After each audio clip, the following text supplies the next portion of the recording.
Mr. Speaker, I rise to second this special motion, and I thank my chairman, my vice chairman, and the other members for sacrificing not just their Saturday, but their Madaraka. For us, we had no Madaraka on this day because we sat throughout. Mr. Speaker, it's important that Kenyans and this House understands the context in which we are recommending all the nominees to be passed. First of all, Mr. Speaker, we had a very robust vetting session. It was covered live in most of the stations. We posed to the nominees all the questions that had been raised by those who had objected. And there were 3 people who objected, Dr. Gikenyi, Mr. Omondi, and Ms. Masinde. And it is their constitutional right to object. But we were satisfied that all the objections they had raised were sufficiently dealt with to our satisfaction. It is important also to note that in some cases, we actually had to recall some of the nominees for further clarification when some of the members also raised issues which looked like they were not sufficiently addressed. And they came back and answered those questions sufficiently. Mr. Speaker, let me just very briefly speak to some of this. I think the chairman has covered a lot of them. Let me start with the nominee for chair, Erastus Ethekon. It is important to note that for you to be chair of IEBC, you must be qualified to be a judge of the Supreme Court under Article 166. To be a judge of the Supreme Court, you need either to have practiced for 15 years as an advocate, or been a judicial officer for 15 years, or have done something relevant in the field of law. We were satisfied that this nominee had practiced for 22 years continuously. But in addition, the work he has done over the period, including his current station as an expert in the African Union Development Agency, NEPAD, in South Africa, qualifies him in any other relevant field of law. And that is why we have recommended him. Mr. Speaker, Madam Anne Nderitu, objection was based on the fact that she is currently serving as the Registrar of Political Parties. Now, that was satisfied, Mr. Speaker, as explained by the chair, on the issue that the disqualification is on appointment. And this nominee produced to us a ruling by our own speaker of 4th December 2014, which has been religiously followed, that the disqualification comes at the point of appointment, and assured us that should she be successful, she will resign before appointment, and therefore it satisfied that objection. Mr. Speaker, Dr. Moses Alutalala is a man whose journey, who has had an odious educational odyssey, having qualified first as a primary school teacher with a diploma, and then rose through self-education to be one of the first parallel students in law. And his journey has been very long. But of note to us is the fact that he was admitted as an advocate in the year 2014 and was able to produce to us every practicing certificate each year since then. And that satisfies the idea of being a practitioner of at least 10 years. And that's why we were satisfied. Mr. Speaker, Mary Karen Sorobit has practiced law for 29 years. But an objection was raised that she may have been a member of the governing council of a political party, contrary to Article 88. This nominee was able to demonstrate to us that although she served as a deputy CEO in one of the political parties, she was never a member of the governing body, and went to the registrar of political parties and produced those who were members of the governing body for Jubilee since inception, and even for UDA, and therefore was able to demonstrate that she is not disqualified under that rubric. Hassan Nur Hassan is a gentleman with about 40 years in public administration as required by Section 6 of the IEBC Act.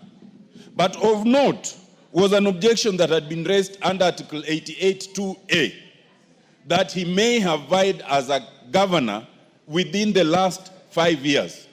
Mr. Speaker, Mr. Hassan was able to demonstrate to us by reading the express provisions of the Constitution that the disqualification only applies to members of parliament and MCAs, not those who vie for president, not those who vie for governor.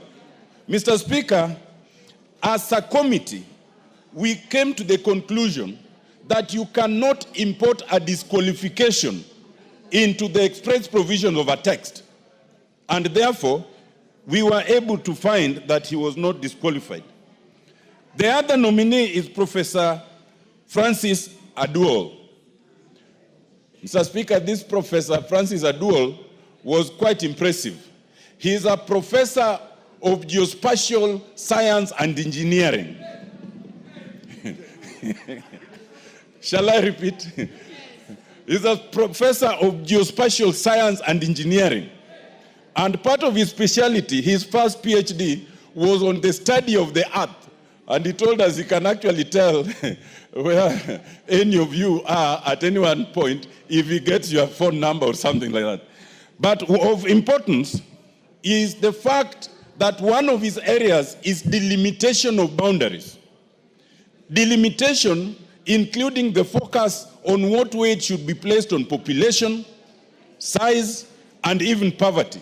And we came to the conclusion that of all the nominees, this nominee will be very helpful to the commission when it comes to the issue of delimitation.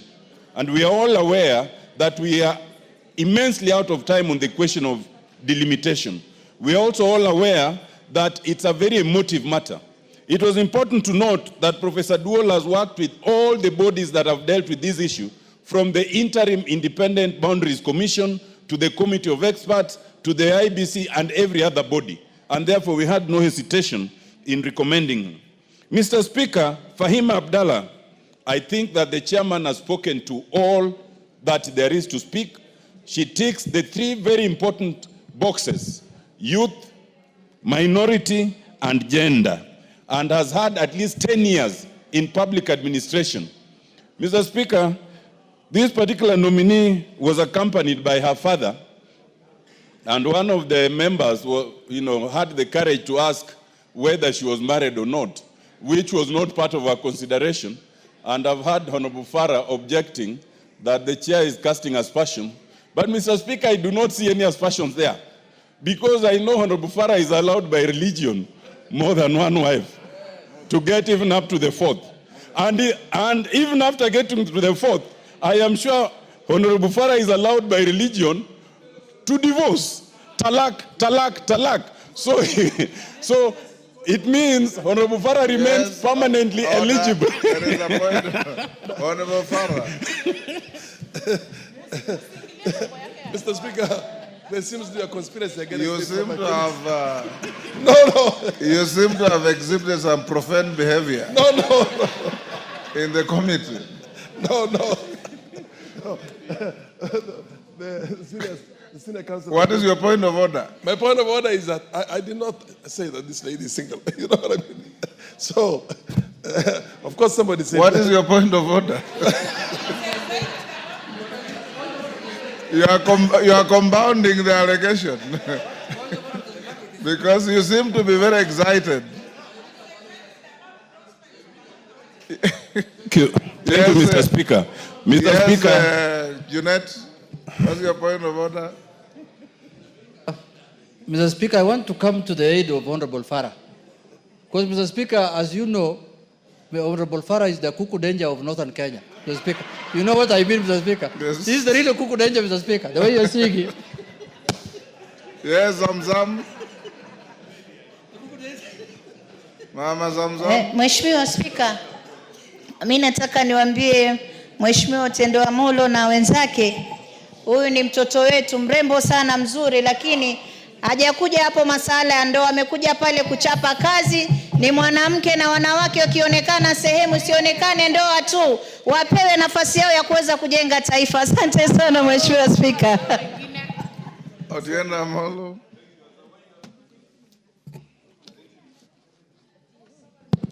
Thank you, Mr. Speaker. I actually agree with the Honorable Zamzam, but hasten to remind her that there is also a right to marry. So it's not excluded in the Constitution. And I am happy that Honorable Farah has sustained his excitement right from vetting to this committee. Mr. Speaker, I second. Order member on the feet, take your seat.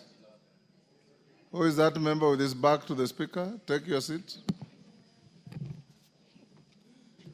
Honorable members, I'll now propose the question at order number 10, which is that, taking into consideration the findings of the Departmental Committee on Justice and Legal Affairs in its report on the vetting of nominees for appointment as chairperson and member of the Independent Electoral and Boundaries Commission, IEBC, laid on the table of the House on Tuesday, 3rd June 2025, and pursuant to the provisions of Article 252B of the Constitution, approves the appointment of the following persons to the Independent Electoral and Boundaries Commission, IEBC. 1. Erastus Edung Ethekon, chairperson. 2. Ann Nderitu Njeri, member. 3. Moses Alutalala Muhwana, member. 4. Mary Karen Sorobit, member. 5. Hassan Nur Hassan, member. 6. Francis Odhiambo Adwol, member. And 7. Ms. Fahima Arafat Abdallah, member.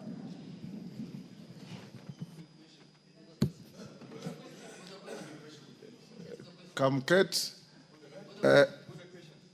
how many, honorable members, how long do you want us to take on this?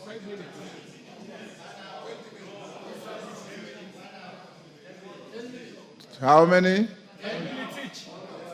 Let me allow some debate, and I'll call the mover to reply